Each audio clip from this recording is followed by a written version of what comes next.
Okay, let's start with the maintainers. Sam, do you have additions or any issues that the TSC must consider from the maintainers team? No issues at the moment. Just a couple updates. We're trying to change the format of our maintainers meetings, or just get a little more organized on those, and drawing some inspiration from the Ethereum all core devs maintainers meetings. I think Hudson and Tim Bako and others have done a good job organizing that. So we're gonna kind of replicate some of their format, at least in recording meeting notes and video recordings, and posting that on the baseline roadmap repo. So everyone can review those notes and view upcoming discussion topics there. So yeah, other than that, I think today we have a meeting and plan to vote to add one new maintainer today. You're adding one maintainer today. That's terrific news. Given that you're doing that today, I guess you probably don't want to announce the name beforehand, so we'll leave that. But yeah, please mention it on the next steering committee call. Okay, thanks, Sam. Anything, Anais, any minutes or updates from the steering committee meetings? I think one is that you're the standards committee. You've gone to once a week, correct? Yes. So we have moved to once a week for the last month, and this is going well. We are still giving priority to the API specification. We have been making a good progress on that, and there are no specific updates in regard to the progress. Okay. Steady and consistent. That's what we are doing. Well, and you're doing it well, I have to say. All right, I'm looking for the minutes thing. Things got going this morning. I was having a nice leisurely morning prepping for this meeting, and then I started getting inbound phone calls from everybody. It seems like we're cooking up. Lots of exciting things happening, and most of which I can't actually tell you about today. So I don't have my minutes up in front of me. So hang on for a second. Oops.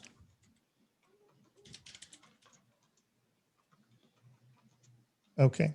Thank you, Anais.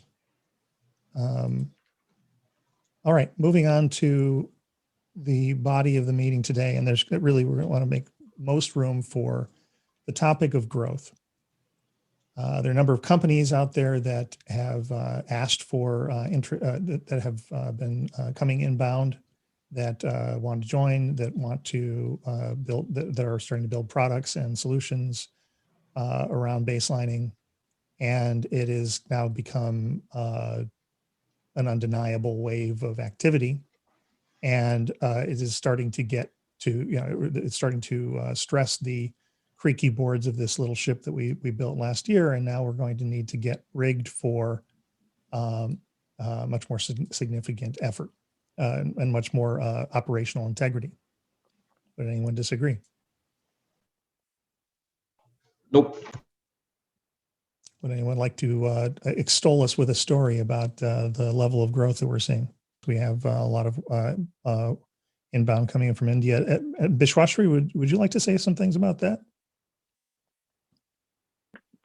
Yeah, so I had a few things because you have been consistently saying that there is a lot of interest and you keep on getting bombarded by all these contacts coming in.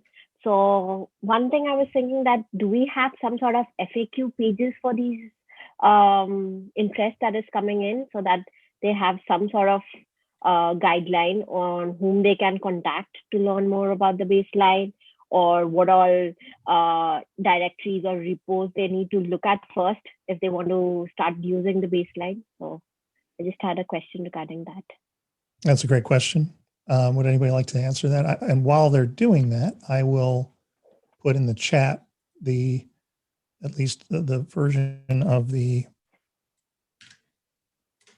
deck that we have. And in the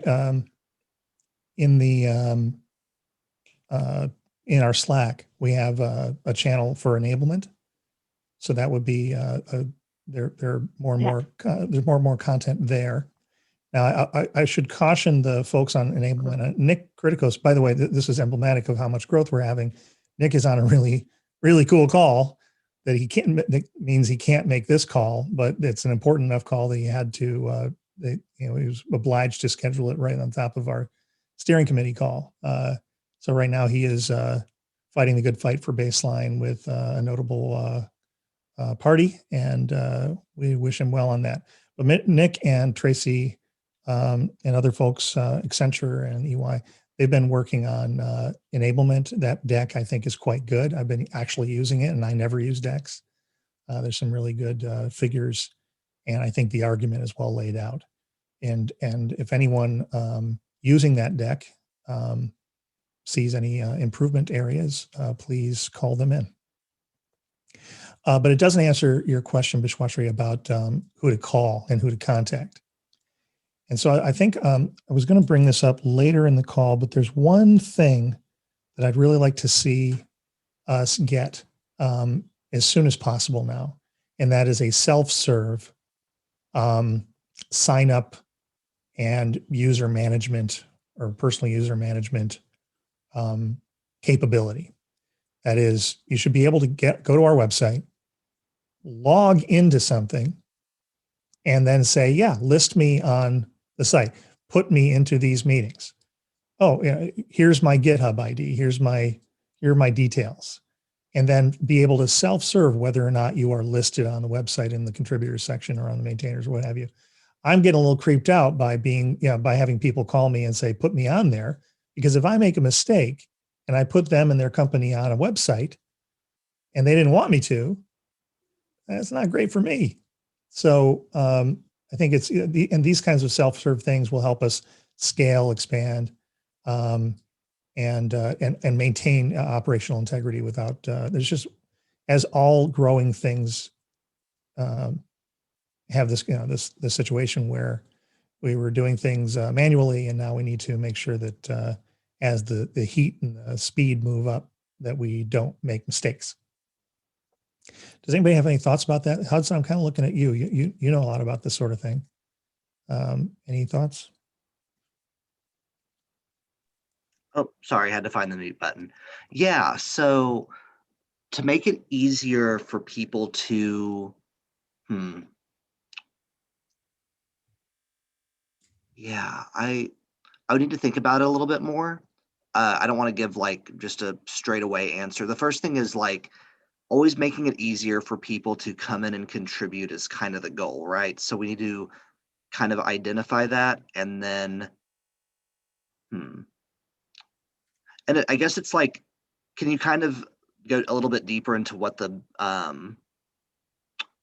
man, I'm having trouble with words this morning. Me too. Yeah, the kind of the problem is. Yeah. So so right now we have I've just put up on the screen sort of my initial notes in a spreadsheet on the things that, the things that are discrete, sort of mitosis event, right? Where we're kind of, cell division is occurring here. And it used to be all just one meeting, and then it was two meetings. And so right now we have the general steering committee, which we did consolidate from 2 meetings to 1, which was smart, I think. Anybody feeling pinched by the fact that we now have 1 global steering committee meeting? Okay, so we have that. We have the office hours that we do every week, which is still fun. I'd like to see more folks from the community joining that. We've got some wonderful regulars. I'd like to see more companies and more people come on and talk about their offerings. We've got a whole segment now that allows that. That'll make it kind of fun and interesting to talk about your things. Standards committee. Should we have an outreach committee? And maybe maybe it's committee is not a great term. It sounds like it's something that's going to be bureaucratic. Let's call it a team. All right. And we have the maintainers, and we have events or special events. Those are kinds of things that we do in terms of getting together. Outreach, we have social, website. We've got nobody that's actually dedicated to making sure the website's up to date and that we have better things on it. We have a whole, we're coming up on our year anniversary.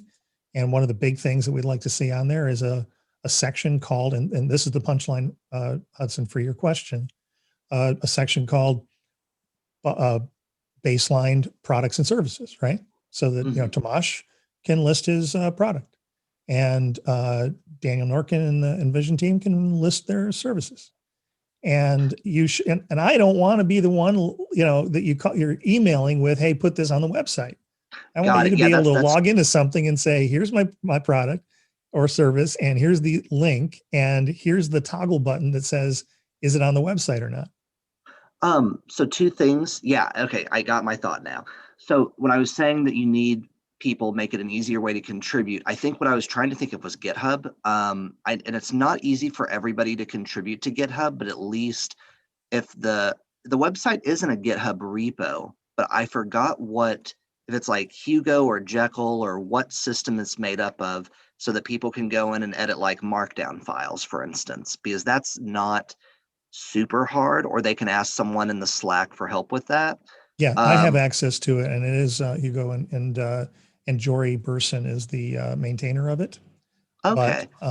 But that means that I or one of a very few other people have access to it because it is the website, and and it is in our GitHub repo.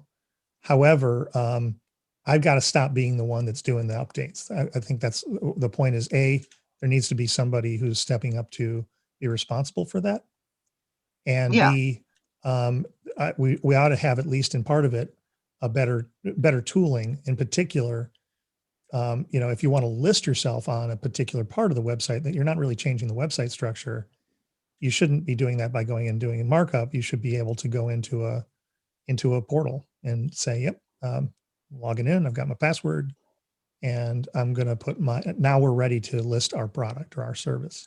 There still needs to be some sort of like approval process for that. Sure. Otherwise we'll get some weird stuff happening. Yep, absolutely. So having something other than Hugo would be a requirement, I think, for having a what you see is what you get style log into a portal to do an update that's not markdown specific, but like just editing text or images. It's really just basically user manual. I just want to be able to say, I am me, put me on, you know, list me on contributors, or don't list me on contributors. Include my company name, or don't include my company name, right? Early in the day, that was really important. We got a lot of attention from some vloggers, and there was one contributor they, you know, would likely put their company name next to their name, and they got a little embarrassed, but with their boss. I think that's not a problem anymore, but you know, that should have been their decision, right? Yeah, got it. Okay, so yeah, just finding someone who wants to take up that piece, who's really eager and looking for ways to contribute to baseline, that's going to be the number one thing to solve your first problem. And then for the second one, having a few technical people review the options for how to make it easiest for people to contribute, whether that be a new system or even just a guide on using the current system. A guide makes it pretty easy. That's for Andreas Antonopoulos' book on Ethereum. He had like a whole video and written guide on how to contribute, and it helped a lot of GitHub noobs go in and contribute to his book. Oh, that's cool. Yeah, there is that. Okay. So yeah, I think we're going to want somebody to step up on the website thing, but also somebody, if anybody now or later has an idea about a tool that maybe SaaS or, you know, easy to use tool for managing users. We can't use GitHub for that because, you know, for example, GitHub, I don't know necessarily who you are. You know, many of us don't actually give a lot of information behind our GitHub ID, and the GitHub ID is pseudonymous. So if somebody wants to actually say, you should be able to map your name to your GitHub ID in your own login without having somebody else do that for you, I think. So we've got to find a tool that will do that for us. So any thoughts on that would be very gratefully received. Last I checked, there are a few technical folks on this community. So database. Yeah, put it on a blockchain. I think it is time that we have a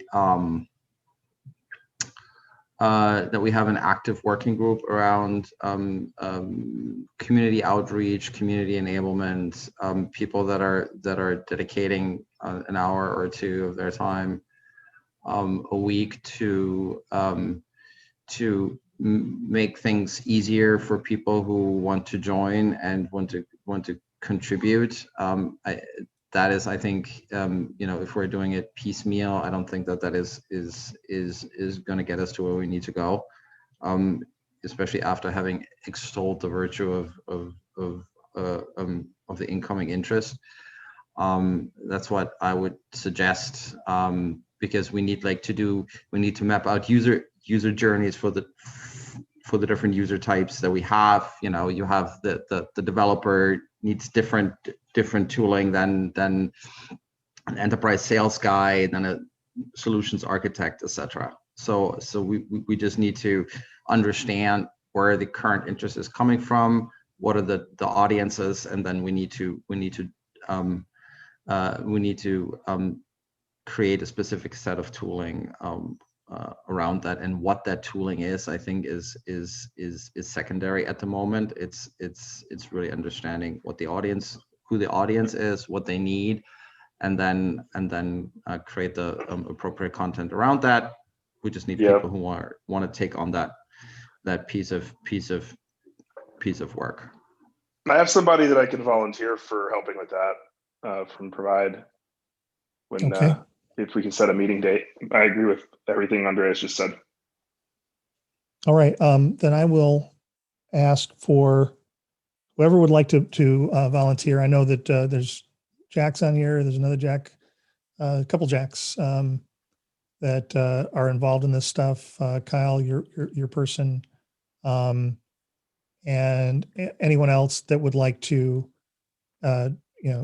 get set up on running that group. So this, I think this would be a top level group, just like the standards team. So this would be somebody joining, sort of, we're looking for the Anais of like a baseline outreach. UX. Huh? Baseline outreach. Yeah. I called it UX, but yeah, maybe it's outreach. Yeah. Well, it's outreach. It's experience. It's basically, it's right. It's right to call it outreach. Yeah. It's good. And back to that tool, right? I mean, a lot of people are asking, okay, well, great. Where's the front door of baselining?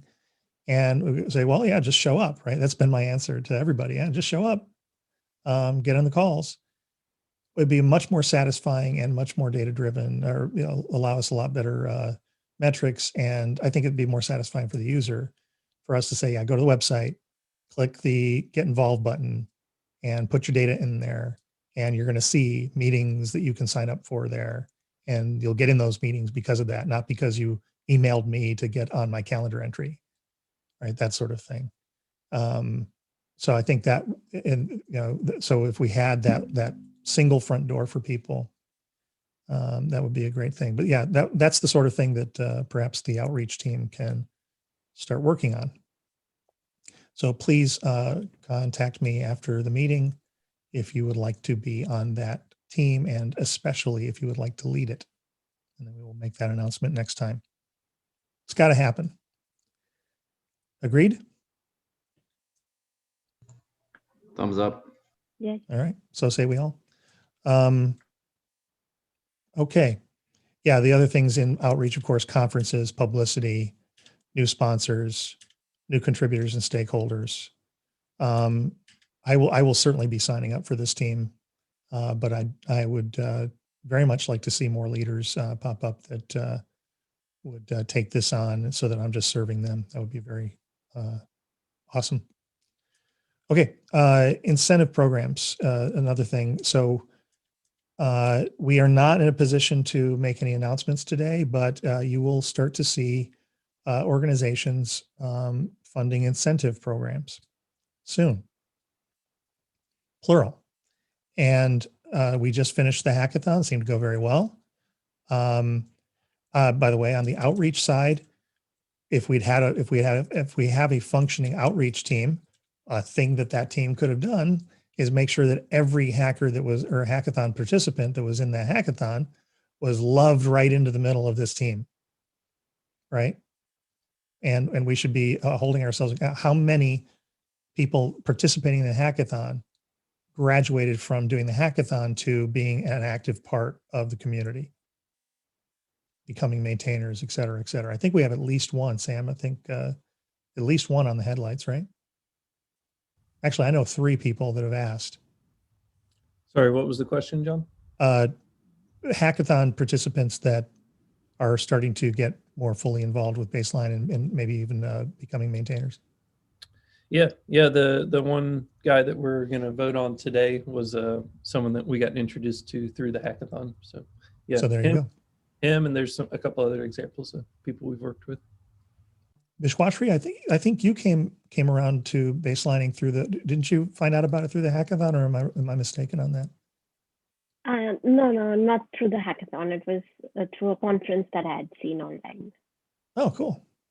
All right. Which conference? Just curious. It was the one done by CoinDesk about programmable money. Got it.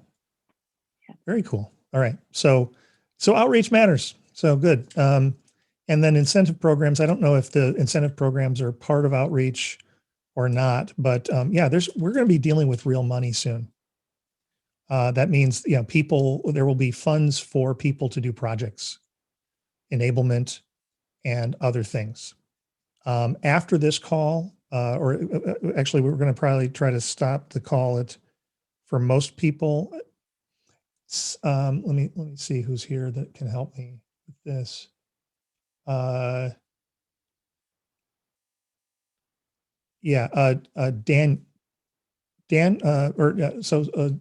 Tomash, you're on the TSC. Can you do a head count while we're talking here on who's on the TSC on this call active? If we need a quorum today, and we will stop the recording and kick everybody off except for the TSC members. And then we will do something around incentive programs, but that's not public yet. Will be soon.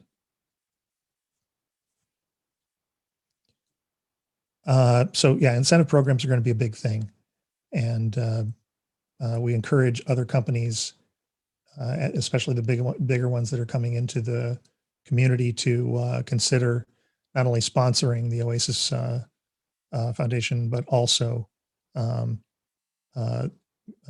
considering incentives. And I have finished a paper that was requested by the Project Governance Board, Tosh and Dan Burnett and others, which I presented last week, that lays out the philosophy, science, and requirements around what you can and cannot do with incentives. And I can review a few of those things today. We'll do that for the TSC, and then when we've approved everything, we will bring that out to everybody else. John, are we jump-starting the incentive program, so to speak, by keeping the other challenges that were not awarded open, or are we closing those out from the hackathon? Great question. Does anybody have thoughts and feelings about the matter? I would just say keep them open if the money is still available and has not been rescinded. But that's just my two-way. I don't disagree with that, but I'd like to hear from some other folks. People that were involved in the hackathon. Are you going to advertise it? Because if so, then that makes sense. If not, it might sit there for a while and then need to be reallocated, which isn't the end of the world either.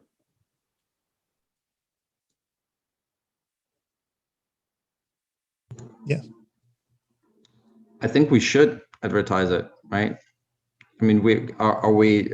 Question to you, John. Is that sort of like a Gitcoin page? Could that be sort of like the permanent home for the incentive program going forward? It would make sense, but I don't know.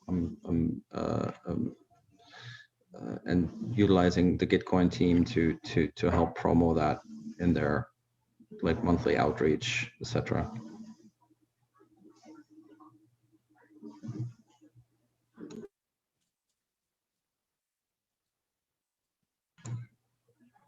I'm counting to 7 to see if anybody. Question: is our relation, or is the baseline protocol's relationship to the Gitcoin team strictly transactional and terminated after the end of the hackathon, or is that maybe as part of the incentive program and an ongoing engagement? Question mark. Yeah, so the Gitcoin team isn't on today. They have been the last few times, but we were on ongoing conversations with them. They're really evolving themselves, right? They've really established the brand as, how do you get incentivized open source work happening. I don't think anybody has raised any concerns about using them. If you have any of them, then you should raise those concerns. They are pretty in their evolution. They're pretty flexible about how they deal with these things. So they have expressed no issues or problems with extending any of the hackathon challenges, as long as the funder is okay with that. So yeah, going forward, it's very likely we'll be continuing to use Gitcoin, although not certain. We have to make that decision. And if so, that would be one way, maybe the primary way of incentivizing volunteer project work or R&D and enablement work, is basically just via the Gitcoin system. So we could migrate after future announcements. We could migrate the existing outstanding projects over to that. It would be just more generalized bounties rather than a hackathon. Yeah, of course. I mean, it was just sort of like repurposing what currently was put on for the hackathon into a more permanent site and engagement with Gitcoin itself. Okay, so more to come on incentives. Any other questions or comments on that? Hey, Ty, how you doing there? I saw you jumped on. God, I'm literally right now, I'm on LinkedIn. I just assembled a team today, and it's 4 of us now. And I took what you said in the message yesterday. I helped, you said, get paid now for less if you're baseline. And I just made a message like, I help companies get paid now for less if you are baseline.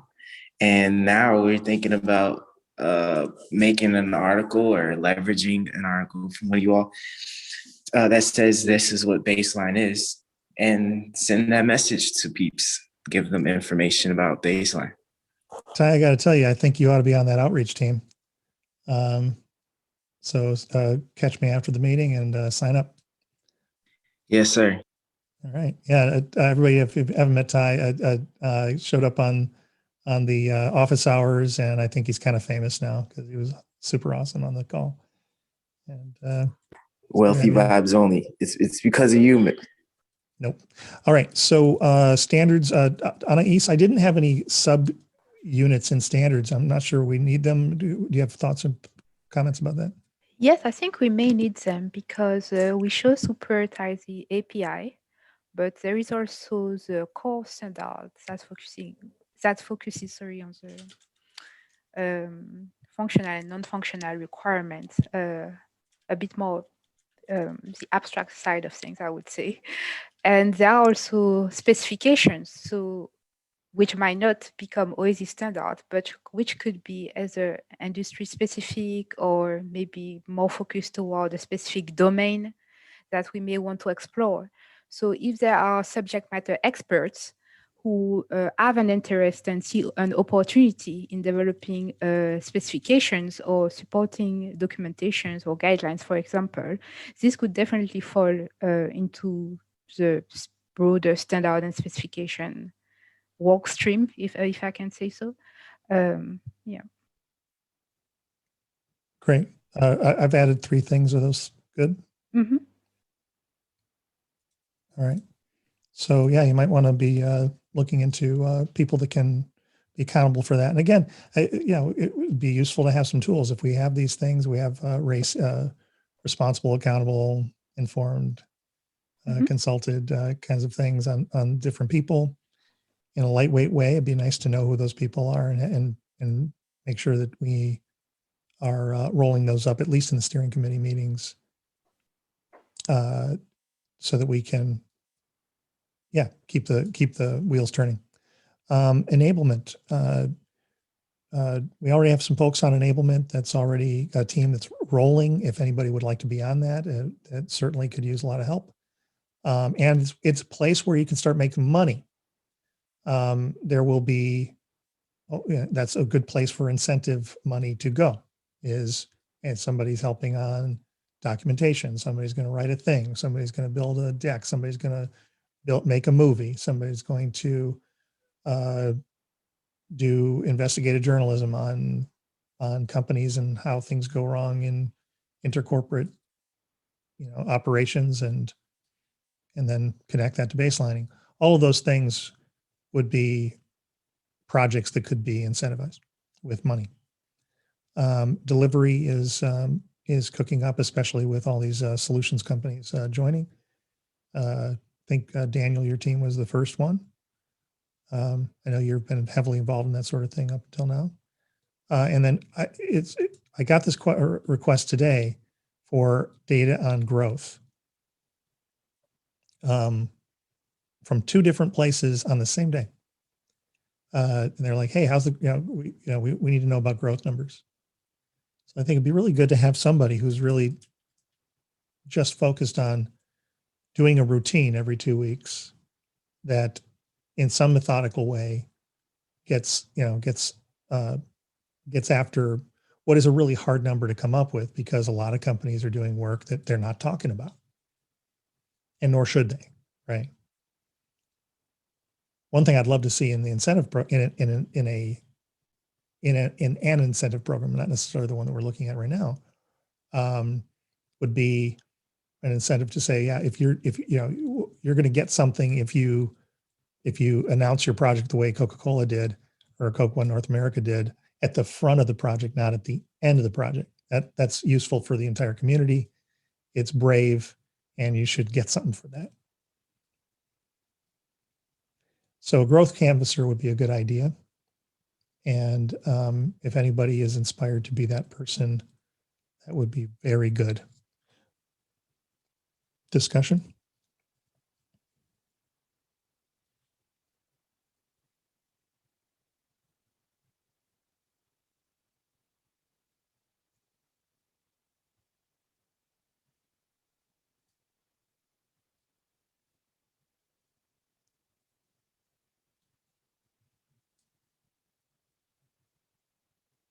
You broke me.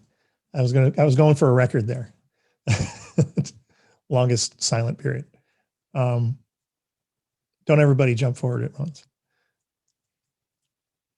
Are there folks that, let me keep pushing on this. Growth canvasser. Does anybody have thoughts about how one would do that?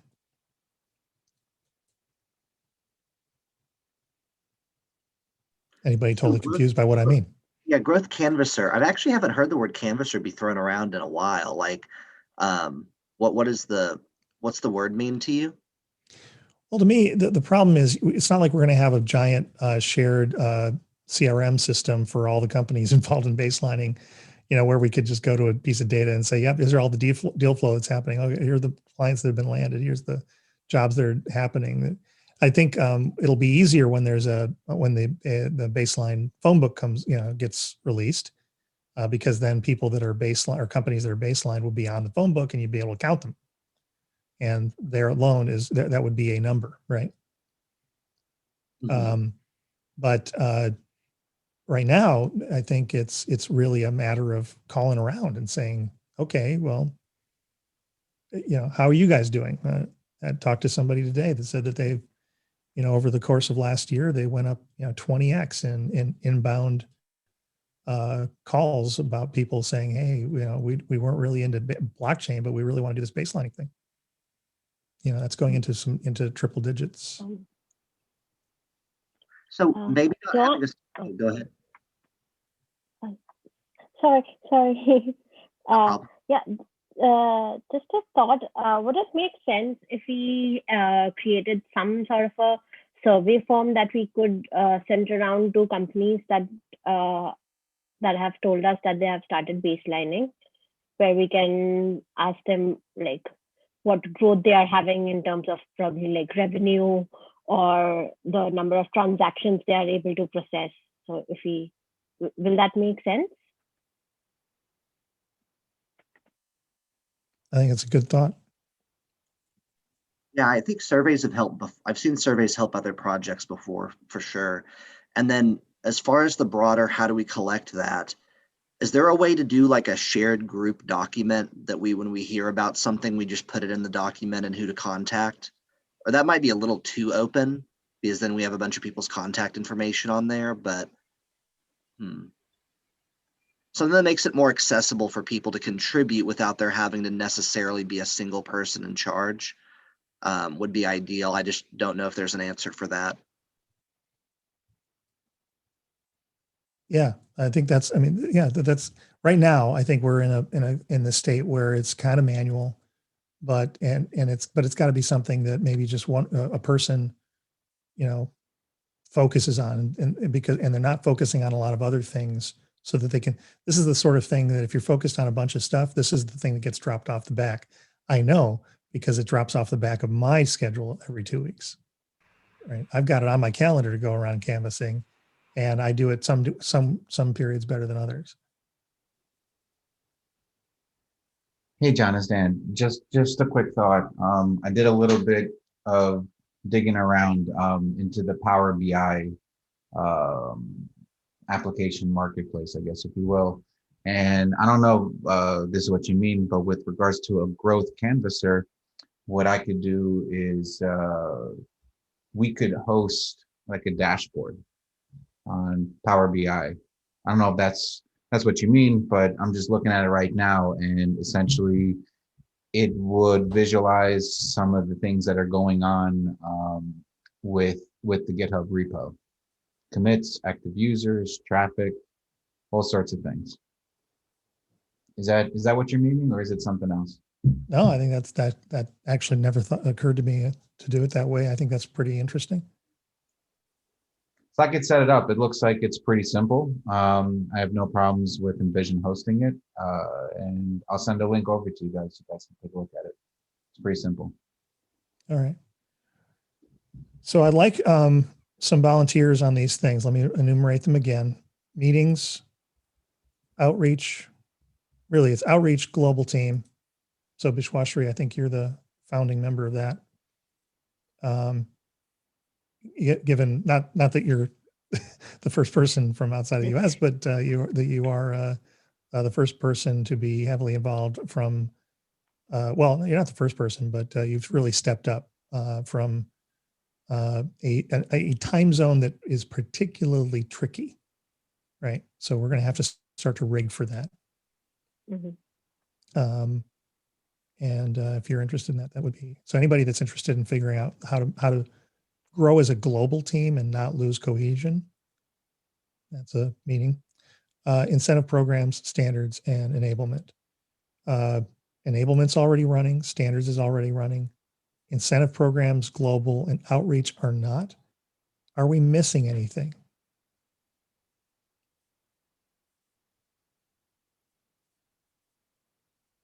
Are we missing any departments that need to exist or functions that we need to apply?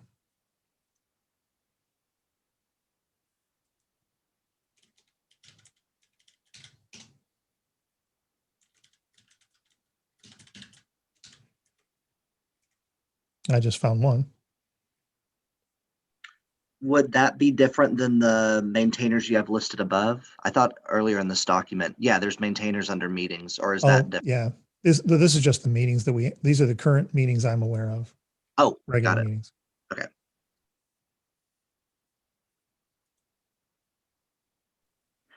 I just had a thought that doesn't answer your question, but having better asynchronous communications on a chat platform, probably Slack, for each one of these larger headers, having a new channel once you find someone to head it up and to take ownership of that channel.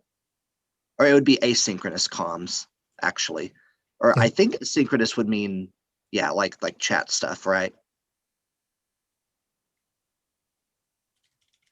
So yeah, we might want to look at Slack and retire some of the channels that are less active now. All of them might be active. I honestly need to look at it, but that might be good to kind of get a fresh start there.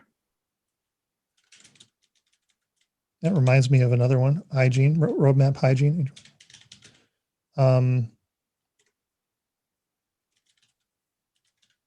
We'll take that up on the maintainers call. I know Sam's already rigging for some of this stuff.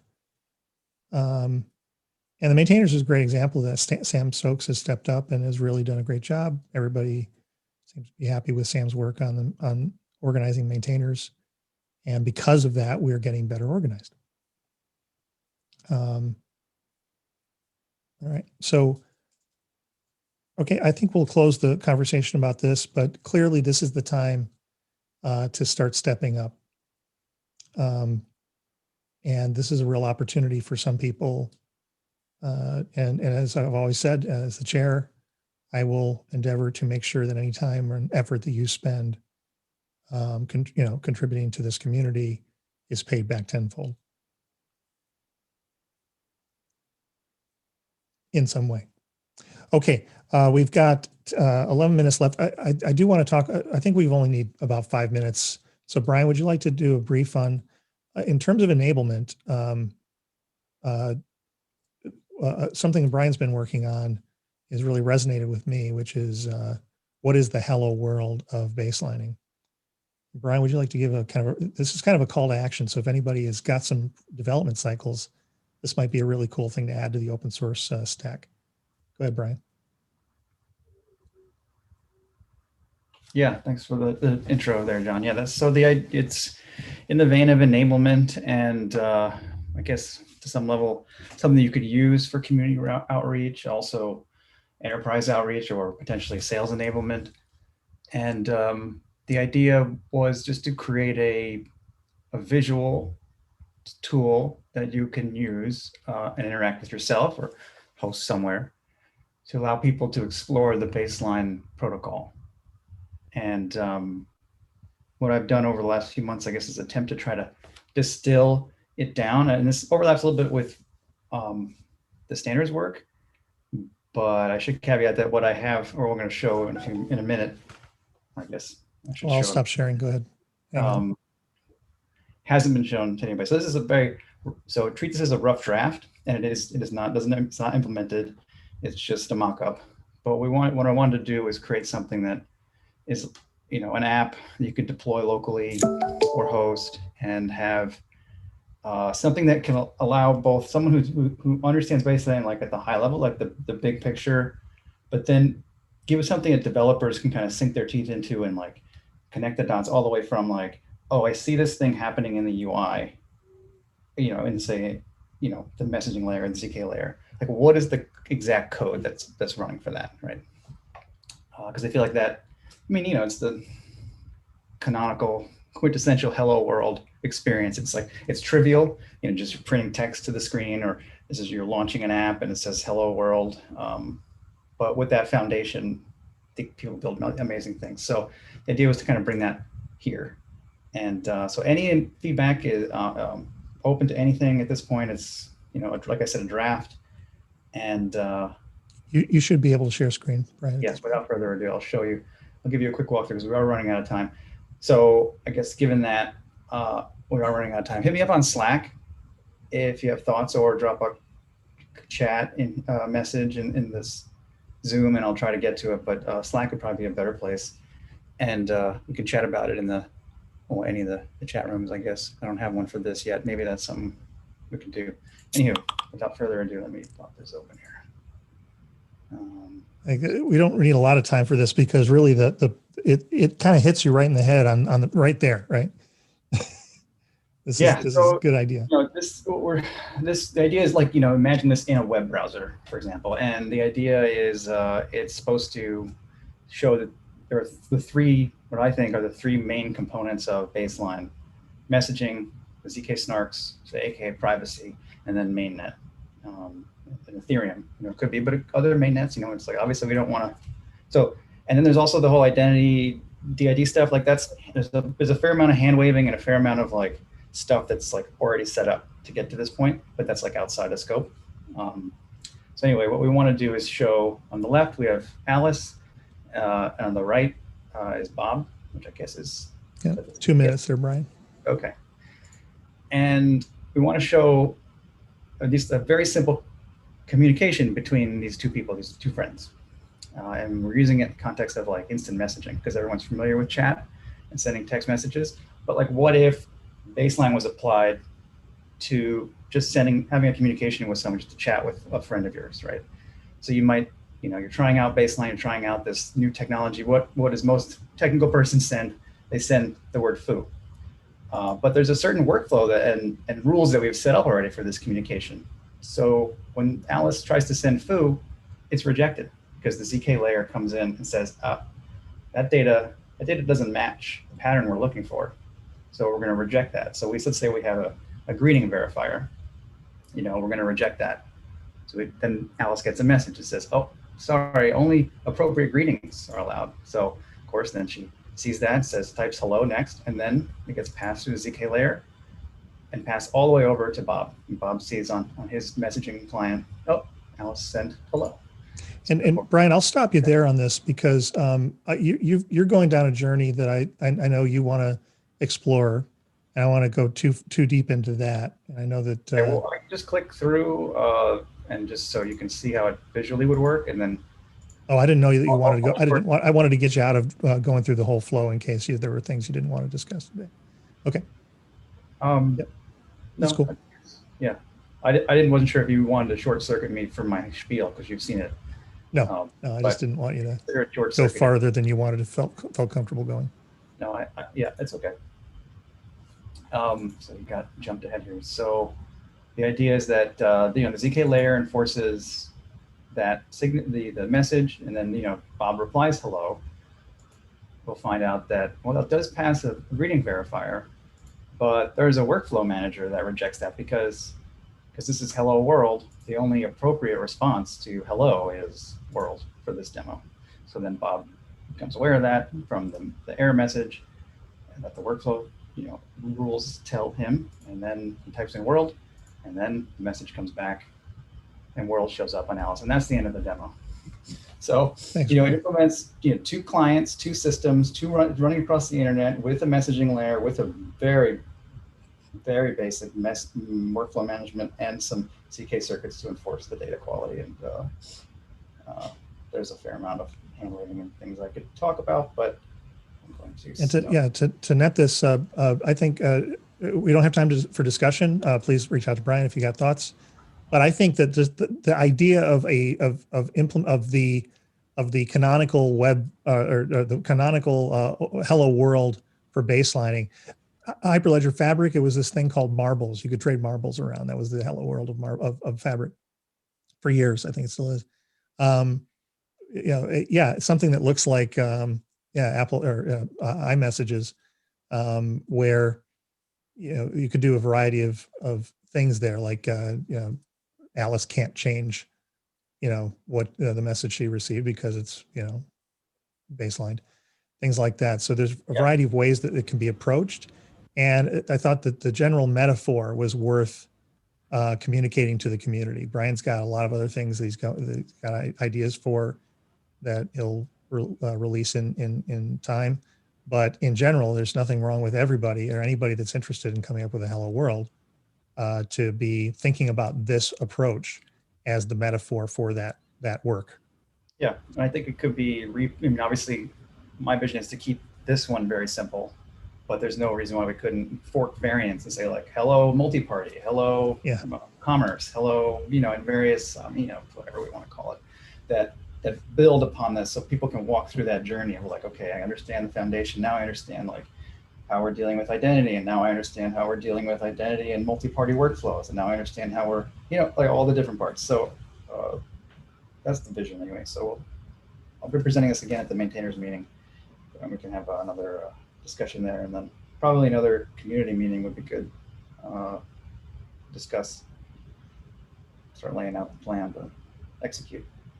Brian, thanks for that. I don't know, but we'll see if it is as inspiring to the community as it was to us. I know that Joe liked it a lot when he saw it as well. So yes, profundity and simplicity, right? It's just like, oh yeah, that makes sense. That would be a perfectly good way of getting people into baselining. Hello world, right? Okay. With that, I'd like it if Brian, Hudson, Anais, Stefan, Karthik, George, Tomasz, Connor, Kale, Kyle would stay on, and everybody else, I'd like to thank you for your time. And if you can drop off now, we'll do a private meeting, and I'll turn off the recording. Thanks for your time, everybody. Let's everybody get baselining.